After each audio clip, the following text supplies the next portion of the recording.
Akwande mlaleli yeche kuphi nakuphi lapha ulalele ukhona lihlelo lakho lezemidlalo ihlelo fulelwa wanethwa emhathweni Ikwekwezi FM. Uyazi ke ukuthi namhlanje njengoba kungolosithathu sichecha indaba eziphathelene nebhola eragwako okudlula yonke into esiphathako.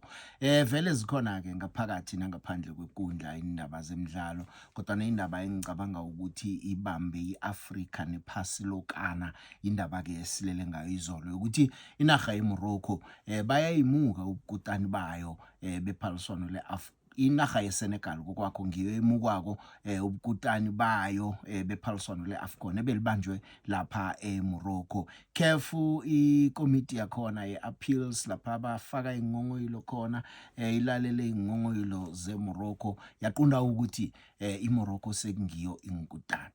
Angazi ke ukuthi kuyinto ethini kuwe umthandi webhola eragwako ngithini life elinzima elizokugubuzesa ibhola yeAfrika eside isikhathi namtjana into nje vele kumele ibe khona bese iyadlula. Iappeal sport yeCAF bathi basebenzisa umthetho article 84 wemthetho yabo ochoko ukuthi iSenegal iforfeitile ilobe ngo-3-0 bathi ke umdlalo ke uphele njalo ke nase bawucala etafuleni phakathi kwekundla sabona ukuthi inkutani yiSenegal. Article 82 ngomunye abamsebenzisileko lapho uthi isichema nange siphuma ephaliswaneni namtjana sala ukudlala silisa ikundla silisa itatawu sikhamba siyawuloba umdlalo.